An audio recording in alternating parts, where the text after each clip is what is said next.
You've read the story of Jesse James, of how he lived and died. If you're still in need of something to read, here's the story of Bonnie and Clyde. They don't think they're too smart or desperate. They know that the law always wins. They've been shot at before, but they do not ignore that death is the wages of sin. Someday they'll go down together. They will bury them side by side. To few it'll be grief, to the law a relief, but it's death for Bonnie and Clyde. Bonnie Parker wrote this poem while in a Texas jail cell. Almost all of it would come true. Hey y'all, I'm Elisa. And I'm Samantha. And welcome to Watch for Deer. Hey, what are you doing? Hi, friend. Hey. So excited to be back recording. I know, it's been a week. I know, it has. But that's okay. I've come to the conclusion that we both work full time. I'm in my mom era. So if we can pound out 2 episodes a month, now we're doing desperate. Pretty damn good. Now we're desperate. We're like, hey, we're like, can we get 2 a month? I've been, mom and dad, my nephews went, and one of their wives went up to the Lucasville flea market in Ohio. Yes. And we had the best time Saturday. But there had these cages stacked on top of each other. And my mom bent down and you couldn't really see underneath of it, but it was a huge cage. And she barely looked. And I don't know what she thought she saw. She goes, Samantha, look how big that rooster is. And I looked and I said, Mom, that's a full-grown turkey. Like... And she knows chickens, yeah. And she started laughing. We both had to cross our legs right there at the flea market because we were going to pee on ourselves. Like, it was the funniest thing. I have not been to the Lucasville flea market since I went with you last, and Clint and I were like dating or engaged. The traffic was stupid. I've not been in years. I could not imagine. We left here at 6 in the morning and got up there at like 7:45. It was, I'm not joking you, when we left, I'm not exaggerating at all. I bet you traffic was at least 2 miles long to try to get in. Are you serious? There's no way. Like, I can't imagine standing or waiting in traffic that long to park, not counting the line to get in. I don't do well. I find the older that I get, I don't do well with crowds of people. Like, they irritate me. It was and getting cause my really anxiety, to go through the roof. It was getting so bad. Yeah. It was getting so bad. My nephew, he wanted this beer stein. Mm-hmm. He really likes those, like the authentic beer steins. Yeah. And we looked at this one, and, they've got all this, it's junk, all this junk up there and stuff. And this older man sitting in a chair behind his little table there, and he did look dirty a little bit, he looked a little rough. A little rough. And I asked him, I had one in my hand, and I said, how much for this one? He was like, $40. Michael had one, and I said, Michael's like, I really like this one. I said, well, how much for that one? And that guy's like, $60. And I was like, will you take 40 for it? He goes, what did I say? But I looked at him, and I really, I gave him kind of puppy dog eyes. And he went, yeah, I'll take 40. So I gave him $40, and I bought it for my nephew. But I put that beer stein in chatgtp, and it said it's worth $195. Well, there you go. I know, but I did. I kind of looked at him like this, like, look. He was like, yeah, I'll take 40. Puppy dog eyes work every time. Yeah. Every time. I was like, you had to be hateful with me. Gosh. He was like, what'd I say? I was like, I don't know, buddy. What'd you say? Gosh. Yeah. That's so rude. Another thing, too. We were out to eat this weekend, and there was this guy there. I'm not going to say his name on here, but he was kind of drinking kind of heavy, and he was a little... he was trying to be funny. Yeah.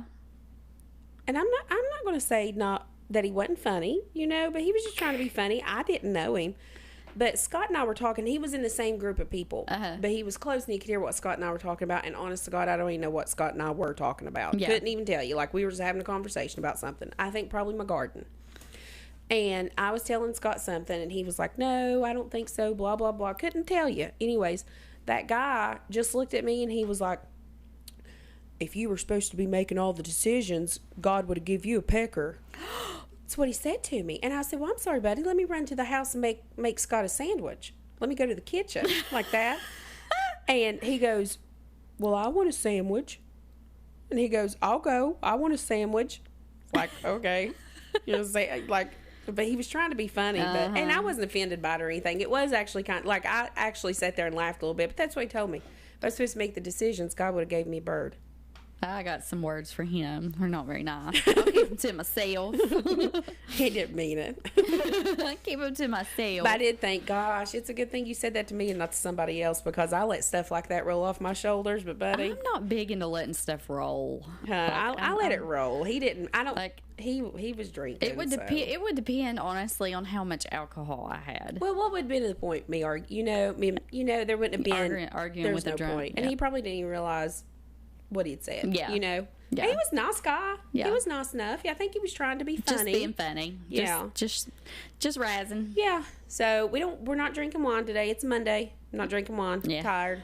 I'm exhausted. My hind-edged dragon. I planted 19 tomato plants yesterday. And they are beautiful. They're beautiful. My dad raises them for me, and then they're in the ground. Scott's out there right now working in the garden. But I planted those yesterday, and I'm tired. My shoulders are killing me. I'm not drinking any wine tonight. I'm going to do this now. I'm going to go upstairs. I'm going to wash some dishes. I'm going to bed. I'm tired.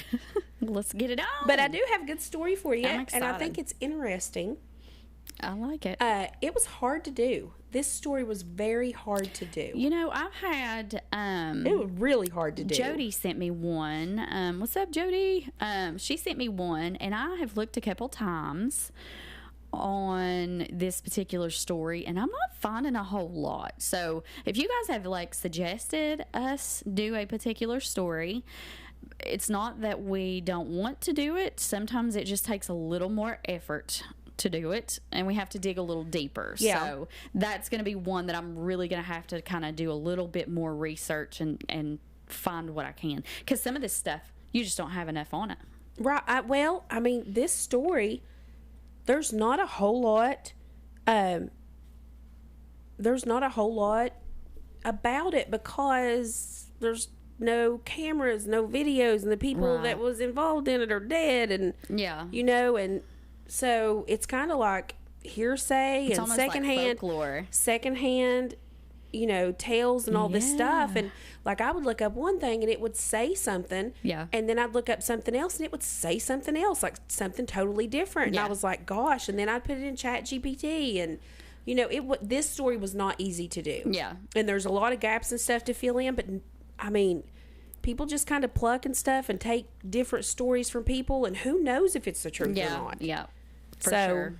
Let's dive into it. I've always kind of been intrigued about this. So let me ask you something. Okay. I know you know who Bonnie and Clyde are. Yeah. What do you think about them? Tell me what you think. I think that they were very much alike. Mm-hmm. But I also think that she probably altered who she really was because she fell in love with who she did fall in love with. She changed. I feel like, because usually when you look at crime as an overall, it's very male dominated. Yeah. So I could see her just falling into the path of a career criminal just because of the way she loved Clyde. Oh, okay. That's what I think. You think that's what it is? I think that's what it is. I could be wrong. We've always heard this story, so I'm excited. So what I'm getting from you, though, the first thing you mentioned was how much she loved him, so you're romanticizing it. Yeah. And that's what most people do, I think. They romanticize They pull that them out of it. They were pieces of shit. They were murderous. They were. Pieces of crap. Yep. And well, let's just dive into it. Let's go. Let's just go. Okay. 2 lovers and 1 deadly ride. Ooh. A crime spree that rocked the nation and still intrigues people to this day. Bonnie and Clyde were legends in the making. Did love fuel their deadly crime spree, or was it something far darker? Join me while I take Elisa on a deep dive to the story of the infamous Bonnie and Clyde. Woohoo! Are we ready? I'm ready. I'm excited. Bonnie Elizabeth Parker was born in Rowena, Texas in 1910 to Charles and Emma Parker. Bonnie lost her dad at the age of 4 years old, and her mother moved to Dallas, where Emma worked as a seamstress to support her children. As you can tell from the poem that I read you earlier, Bonnie was intelligent and gifted in writing and public speaking. Now, as far as this poem goes, I would want everybody to actually look up the poem, that Bonnie and Clyde wrote while she was in jail. It is a humongous poem. What I just read from you, I pulled just like an different. excerpt. I pulled different stanzas from the poem. So I want to encourage everybody to go read it, because she really was a gifted writer. She really was gifted. She was super smart. Super smart. That's interesting. Yeah. But she was also very, very, very poor. She was very poor. But Bonnie didn't always make good decisions, as you're going to find out through this story. When Bonnie was 15 years old, she married one of her classmates. At 15? Well, it's 1910. No, that's true. Well, no, it's 25 now. She's 15 years old. Okay. She married one of her classmates, Roy Thornton. Roy stayed in trouble with the law, and it began to take a toll on their marriage. This did not stop Bonnie from getting her inner thigh tattooed with 2 interchanging hearts and their names above it. Now, this is what I want you to think about. Not a big deal now. You think about 1925. No. She goes and gets her inner thigh tattooed with 2. Now, is she the loving little person that you're like, oh, she was conned into it? Yeah, so she already that screams she likes bad boys. Okay, so she likes bad goes. boys. She goes and gets her inner thigh tattooed with their names above it. I read several places it was 2 interchanging hearts. Several places on the internet said that it was 2 circles. Some said it was just her name and his name. Regardless, Bonnie had a tattoo of her inner thigh, on her inner thigh, and it said Roy and Bonnie. And all that says right there in 1910 or whatever. No, she was born in 1910. Oh, well, okay, and so it was 1925 to 1928. Yeah.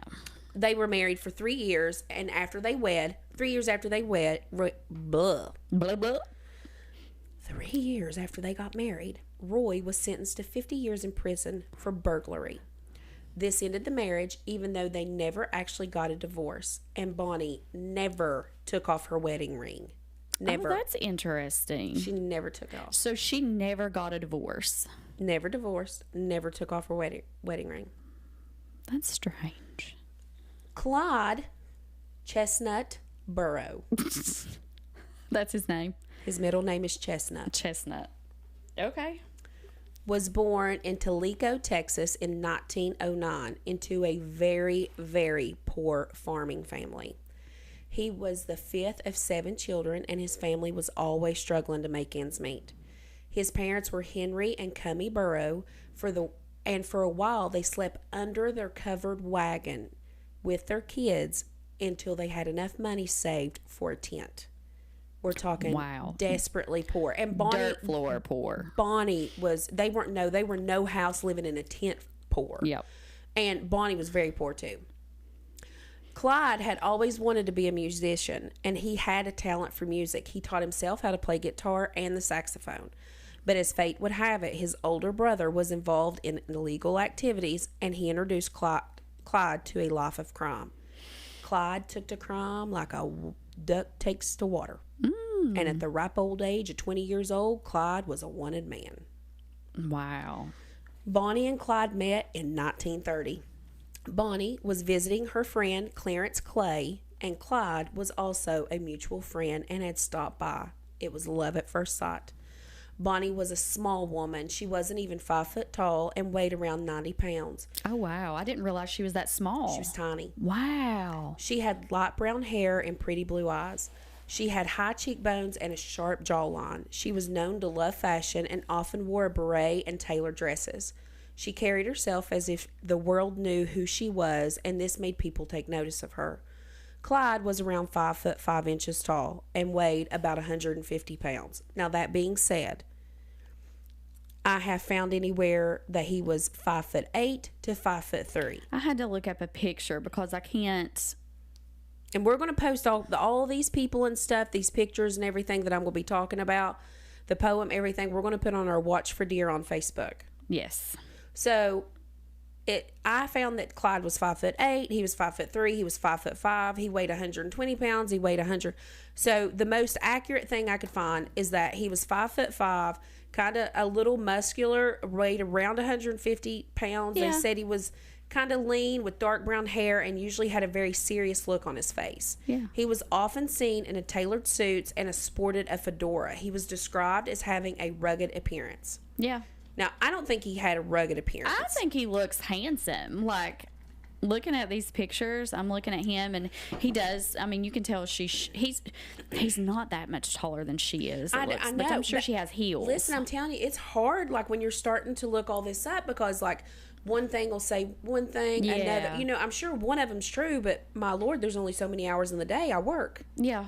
So, even though Bonnie was still married to Roy, it didn't matter. She and Clyde let the sparks fly. Woo-wee. A month after they met, Clyde was arrested for robbery and sentenced to 2 years in a Texas prison farm.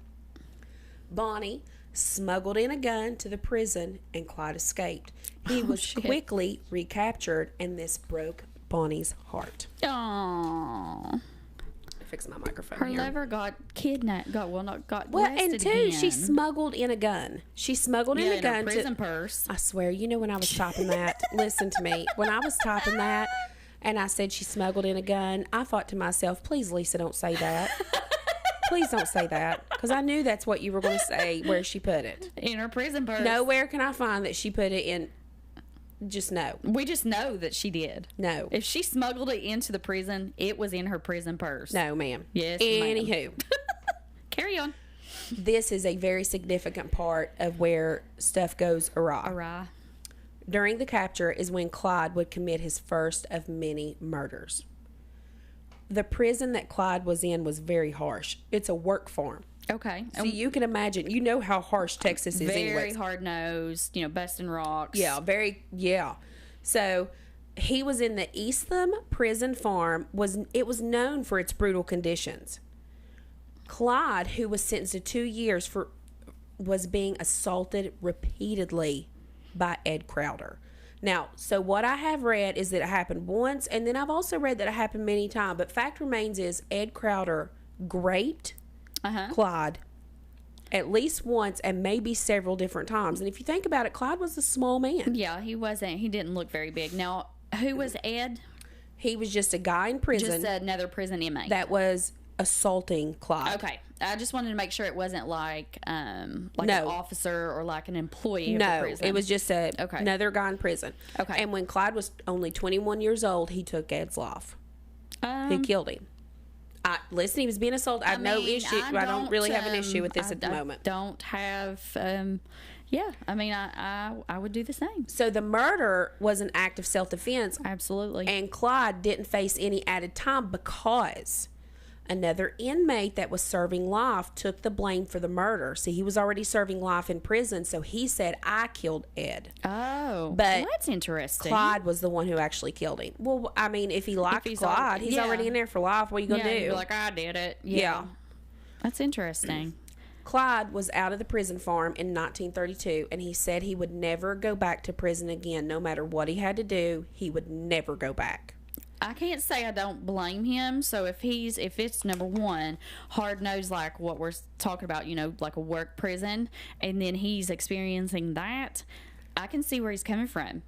I would not go back. You have no idea what he's getting ready to do. You have no idea. Go back. Not to the tune of what he does. You have no idea. It's horrible. See, at this point, he should look at it like, okay, that was awful. I'm going to straighten up my life. Get married to old Bonnie. Mm-hmm. We're going to have us some babies. Mm-hmm. That's not how that happened. So Clyde was smart. Bonnie was really a lyrical genius. Like the poems and stuff that she wrote, like really, I really encourage you all to go read the stuff that she wrote. They were both so dirt poor. They didn't really know what to do, I guess. Yeah. And so they just turned to a life of crime. No excuse, I'm just saying. See, can you imagine if back then we had the type of programs to rehabilitate people, at what a different outcome this could have been. Like if they'd have been in prison, and like if they could have rehabilitated him and kind of switched his focus onto something more productive. Yeah, I don't know. Well, Clyde eventually started putting Clyde eventually started putting the Barrow gang together. So everybody says, oh, Bonnie and Clyde. It wasn't just Bonnie and Clyde. There was a gang, a Barrow gang, right? This is in the time when, what's that? Dillinger was around, just super bad guys, public enemies. So he started putting the Barrow gang together. The gang consisted of Bonnie and Clyde, Buck and Blanche Barrow, which is Clyde's brother and his wife, Ray Hamilton, and W.D. Jones. Okay. That's the gang. Okay? Now, in between these stories that I'm telling you, you need to remember that Bonnie and Clyde, they're constantly robbing small gas stations, hardware stores, and small banks. Yeah. Okay? So they're doing that, even though I'm not going to mention all that, because if I mentioned every single thing, we would be here for years. Yeah. So they are always robbing. They're always robbing, and they're always robbing small little places. Okay. They never do like a big hit. Well, that's okay. If they did, I mean, that would attract that much more attention to them. Okay. So Bonnie, Clyde, and Ray Hamilton attempted to rob a hardware store, and Bonnie was captured. Oh. She spent several months in jail, and during this time is when she wrote the poem that I read, and reflections of her illegal activities. Her mother was very upset about what was happening to her daughter, but nothing was going to change Bonnie's mind about Clyde. Nothing. Yeah. She was totally head over heels and insane. As soon as she was released, Bonnie met right back up with Clyde and the Barrow gang. So when she was in jail is when she wrote all of this stuff. Their first killing as a gang happened in Joplin, Missouri. Okay. The gang was renting a local place, and the cops had heard tales of some serious illegal activity that was happening at this place. The raid was a total shootout. The gang had killed Detective Harry McGinnis and Constable J.W. Harriman. When the gang escaped, they didn't have time to... What was that? There's your sliding glass door. Oh, okay. Sorry about that. I was like, what was that noise? Yeah, that messed with me. Okay.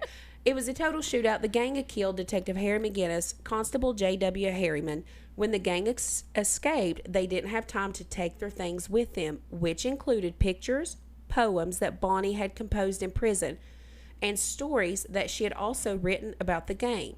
These are the pictures and poems that you see and hear about today. Those pictures that you looked up of Bonnie and Clyde are the ones that they had taken together. Like, oh, take my picture. I mean, really, like, hey, take my picture and all this stuff. Like when we're out with friends. Right.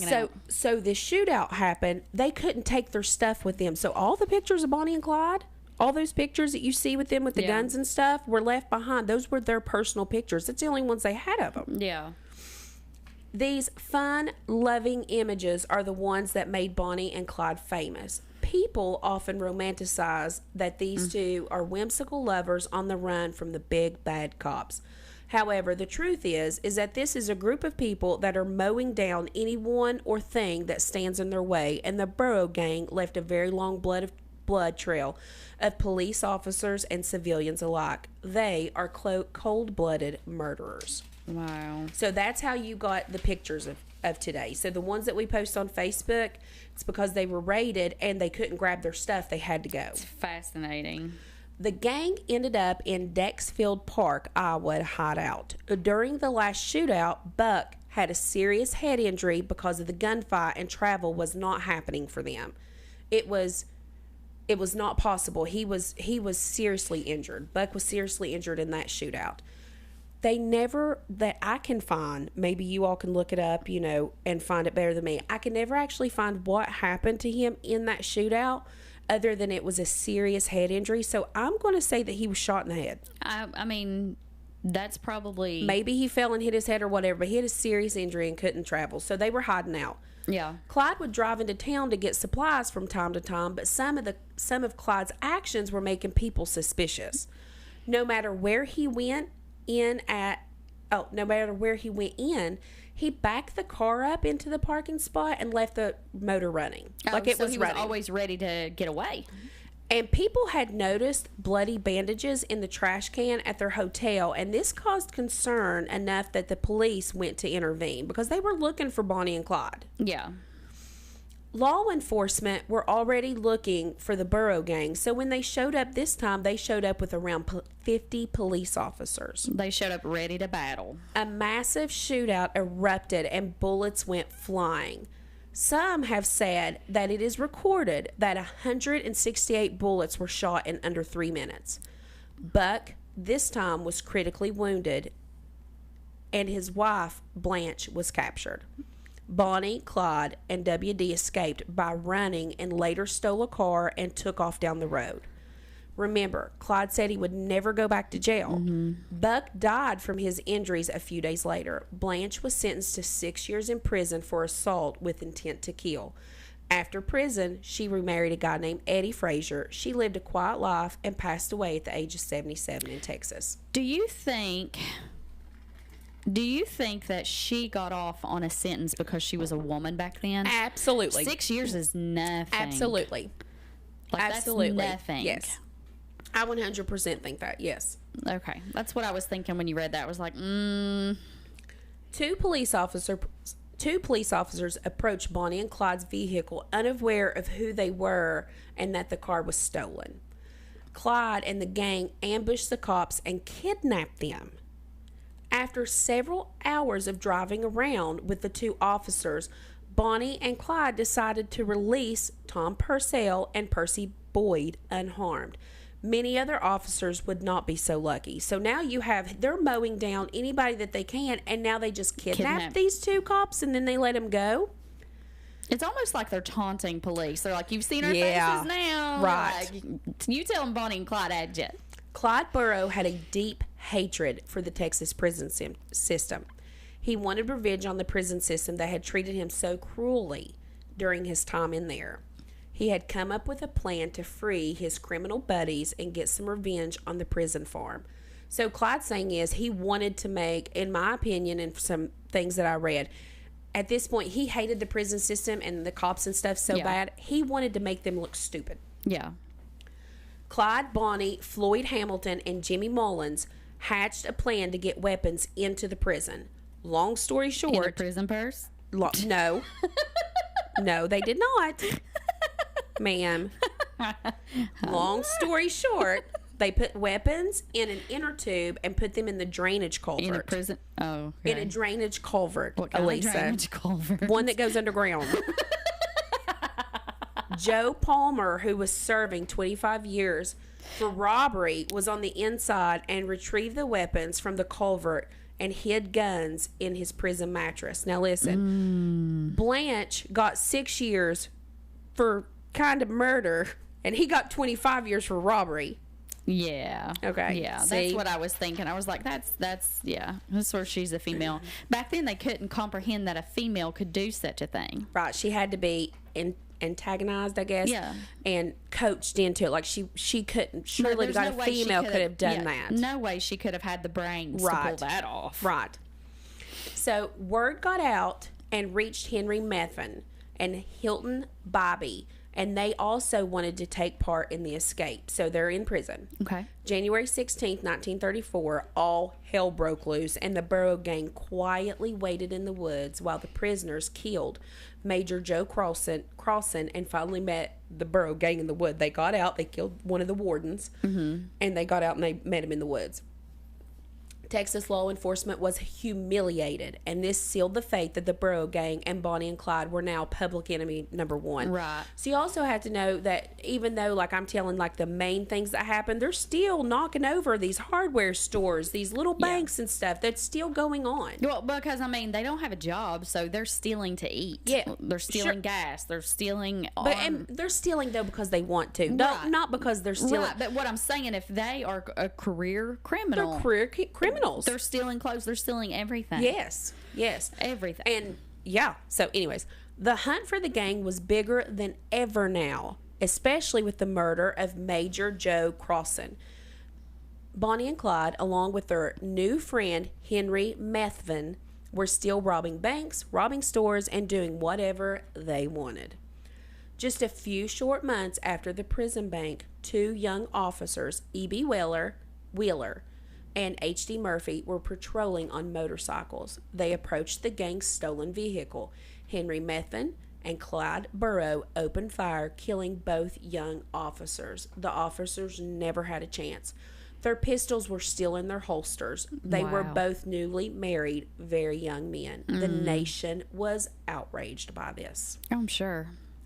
By now, the gang were growing more and more desperate because the more stuff that they do, and remember at that very first one, their picture's out there now. It's not on the internet, people, you know. It's not, there's no internet back then. But there's newspapers, you know, and there's news, radio. Wanted posters. Right. There's radios and stuff, and they talk about and they give a description, and there's newspaper. These pictures are coming out everywhere, and you know, so people are looking for Bonnie and Clyde. They're looking for them in Iowa, Oklahoma, Texas, places like that. Yeah. There's even some that say that at one point they had went all the way up to Tennessee and back, but I couldn't find if that was true or not.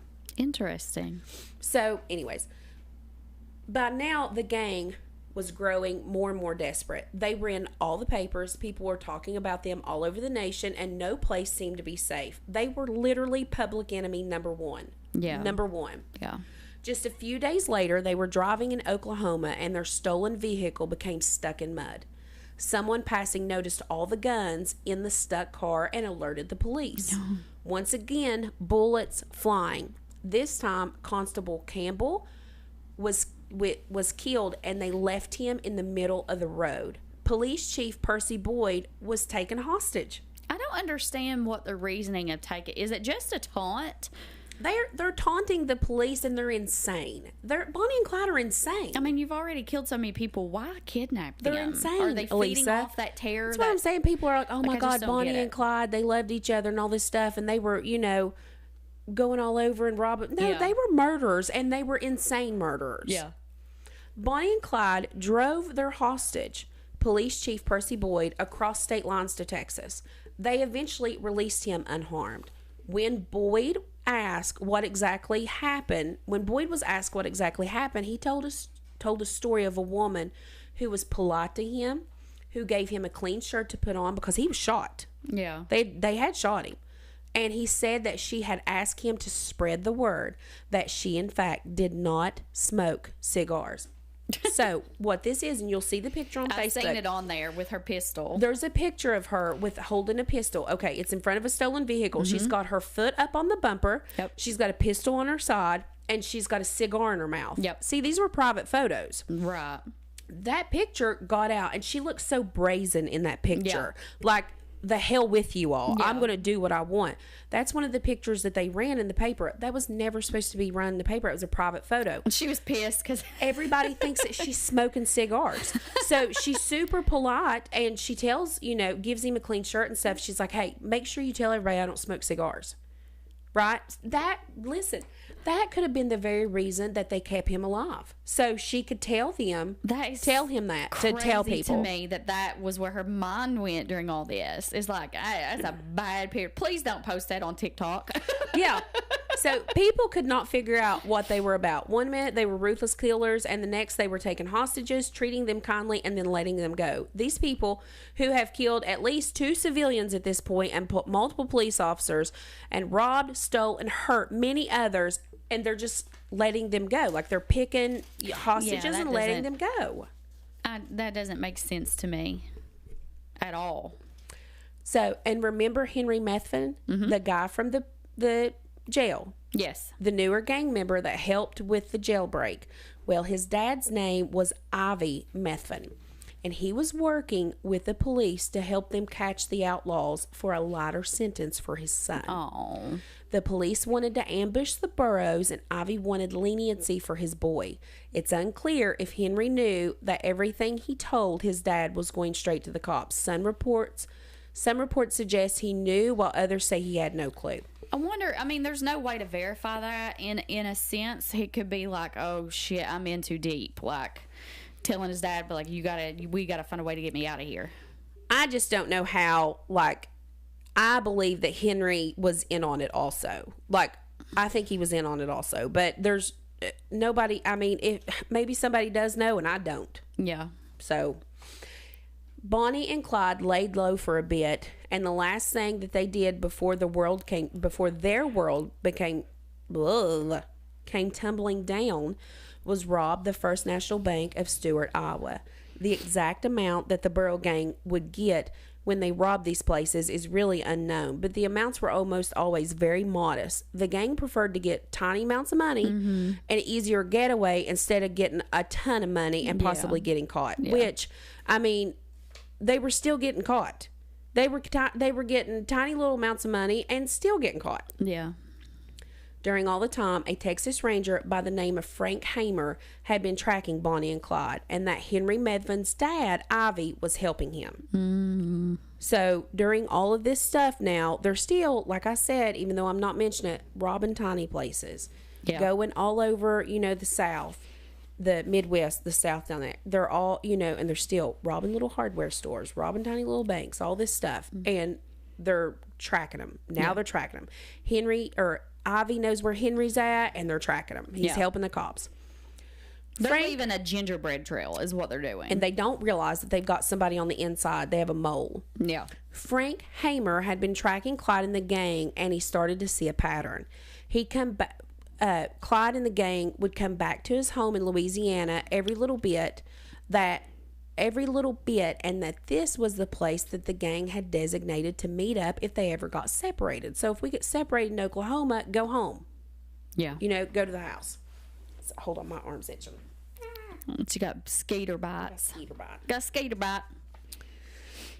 Anywho, he knew that Clyde would be coming back soon to visit the family and some criminal, associates that he had.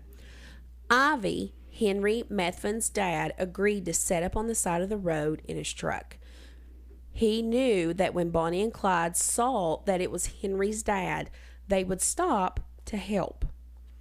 So the plan was in place. Ivy was set up on the side of the road like he was broke down, and Frank Hamer and a very few law enforcement agents, this is not the 50 people that came last time. They wanted to keep it hush-hush. Right.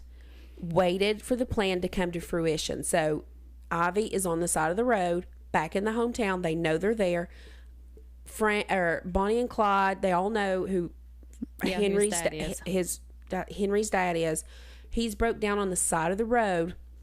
Bonnie and Clyde come through. They're like, oh, there's Ivy. As soon as Bonnie and Clyde's vehicle slowed down to assist Ivy Medvin, Frank Hamer and his boys unleashed a wave of bullets. Clyde had no idea what hit him. He was killed instantly with a shot to the head. However, Bonnie was said to have screamed out before being killed with an onslaught of bullets. Wow. Hamer and law enforcement did not give the lovers any time to react. May 23rd, 1934, Bonnie, Clyde, and the Barrow gang's murderous crime spree had officially ended. Over 150 bullets had landed into their stolen Ford V8 Deluxe sedan and into their bodies. Wow. When the car was pulled through town, Bonnie and Clyde was still in it. They didn't move them. People gathered to get a glimpse of the infamous couple and started taking souvenirs for themselves, like handfuls of Bonnie's hair and strips of Clyde's bloodied clothes. Oh my God. It is said that the lawmen that shot all those bullets that day suffered from temporary deafness because it was so loud. Sure. Bonnie and Clyde's death was widely reported on because they were public enemy number one. Newspapers even published pictures of the bullet-riddled bodies. And remember the part of Bonnie's poem where she wrote that this is what she wrote, someday they'll go down together, they'll bury them side by side. To few it'll be grief, to the law a relief, but it's death for Bonnie and Clyde. She knew. You can't live that kind of life. Way that she was going to exit this world. Well, they in fact were not buried together. Oh, really? I'm just man, no. See, that's what people do. They're like, oh, they should have been. No, they should have put him in the same casket, holding hands. Clyde was buried beside his brother Buck in Western Heights Cemetery, and Bonnie was buried in Crown Hill Memorial Park. Bonnie's mother was so distraught I'm sure over her daughter's violent death and refused to allow her to spend one more second beside Clyde Barrow, even if it was in death. Yeah, absolutely not. I get it. What is it? As a mom of a daughter, I get it. Like there's no way that I would want her laid by. Now, Bonnie and Clyde didn't have any children, but they do have great nieces and nephews that are alive today. They have petitioned several times to have the bodies exhumed and put together. They won't let them do it. No, the law will not let them do it. No, I agree. No, they shouldn't. They were terrible people. Yeah. Well, hold on. The remaining gang members that survived tried their best to separate themselves from a life of crime after Bonnie and Clyde had died. Blanche, like I mentioned before, married and lived a quiet life. She passed away as an old woman. Henry Methvin, whose dad helped set up the capture, was given a pardon. But about 10 years after Henry was killed, he was killed in a train accident. Yeah. W.D. Jones lived to be an old man. He started with the Barrow gang as a 16-year-old boy and was upset when the first Bonnie and Clyde movie was made. So back like in the 70s or something when the first movie was made. This is what he said. At the theater, he told the young boys at the theater that was glamorizing the movie that he had lived it and there wasn't anything glamorous about it. Right. It was a living hell, he said. Once the movie came out, W.D. was doing interviews for all kinds of people, and he did an interview with Playboy magazine. Wow. In the interview, he said that he was there for the big shootouts with the cops. He was there for every one of them. And as far as he knew, Bonnie never held a pistol or fired a gun. In the early morning hours in 1974, W.D. Jones was with a friend and went to a gentleman's house. His lady friend wanted a place to stay, but was not allowed to enter the house. A fight broke out, and the gentleman that owned the house shot W.D. in the chest with a shotgun 3 different times. When the cops asked the man why, he was like, he was a nice enough guy, but I know who he was, and I was terrified of him. So even from what he did when he was 16 years old or, to 17... these people were still he was 70. Yeah. They were still terrified of him. It's repercussions. By the time their reign of terror ended, the Barrow gang had claimed the lives that they know of 9 law enforcement officers and 3 civilians. Wow. Because they'd killed like some civilians taking their car. Yeah. So that is the story of Bonnie and Clyde. That is the love story. That is not a love story. But there's some, like, the family, like the nieces and nephews, they want them put together. They want them buried together. And they're the law and stuff or legal ways. They're like, absolutely not. We're not doing that. It's ridiculous. People glamorize them, and they should not be glamorized. And it's really fascinating that, like he said, like she had never shot anybody. I don't know that if I could believe that. Okay, so speaking of that, right? Okay, so W.D., that's what I was going to say. W.D. Jones had said in Playboy, after the first movie came out, that Bonnie had never held a gun or anything like that. When W.D. had gotten arrested and pulled some time in jail. Yeah. When they asked him about Bonnie, it is stated that he told the police that she was firing guns and killing people. But then in the Playboy interview... Okay. I was going to say, I can't imagine. But the Playboy interview, he's like, I don't know if she ever held a gun. Yeah. So, whatever. Yeah. Yeah. It's all about what he wants to create her character to be. Right. And that's essentially what... everybody's made them out to be is characters. Yeah, they think, like, I think people are like, oh, Bonnie and Clyde, they're movie characters. No, they're not. No, they were 2 horrible people. They were 2 horrible people, and people were terrified of them, and they would shoot you in the face and walk off. Yeah. They would just shoot you in the face and walk off. Those 2 cops, those 2 young guys, they just walked up to the car just to see. They still had their guns in their holsters. Gosh. But that's all documented stuff, but it's documented, back then, who's to say that, that any of it's truthful or, you don't know. When you go and you do these older cases like that, there's always a possibility of something being misinterpreted. Right. Or information missing completely. Sure. So, that's fascinating. But I think it was history.com, Wikipedia. I asked ChatGPT some stuff, and it would come up, like on the bottom, it would say discovery.com. Like I use so much stuff to do this story. Gotcha. So, but it was interesting. Like I may do Dillinger next. I mean, that's an interesting story too. But I mean, it's interesting, but it's not romantic. I don't romanticize their love. Yeah. Oh, last thing. I can't believe I didn't mention this. When Bonnie was killed, she still had Roy's ring on. Did she really? Yes. She never took it off. Never took it off. And Roy, was that his name? I think it Hold was. on. Was it Roy or Ray, her first husband? I think Roy. Hold on. Let me look here. Let me go back. I don't want to say Roy or Ray and be wrong. It was Roy. When Roy, he got 50 years in prison. When they told him in prison that Bonnie had been killed, he said he was glad that she had been killed because he would rather die than spend 1 minute in that prison. He'd rather be dead. So he said he was happy for her. That she got killed. She got killed instead of went to prison. Yeah, got killed instead of caught. Can you imagine, like, if prisons were that nowadays? We're like, I'd rather die than go back there. Yeah. Now, a lot of that, I mean, a lot of people, you know, you have so many, I mean, in the area we're in is so awful with, like, robberies, druggies and stuff. Yeah. And it is better. It is safer on the inside. Probably. You know what I mean? No, because I've never been to the Popo. Never. I've never been to Popo either. Well, how do you know if it's safer on inside? I'd say jail's bad, Elisa. I'd say jail's bad, but could you imagine living like where we live with all the harsh winters and shit? At least you've got food and a bed. Oh, well, yeah. Might get your prison purse played with, but why do you keep saying nasty stuff? Oh my God. Just do the outro. If you guys like our show, be sure to rate us. Go follow us on Facebook, Instagram, and TikTok at Watch for Deer Podcast. Shoot us some story ideas or questions, comments at watchfordeerpodcast@gmail.com. Y'all be safe and watch for deer.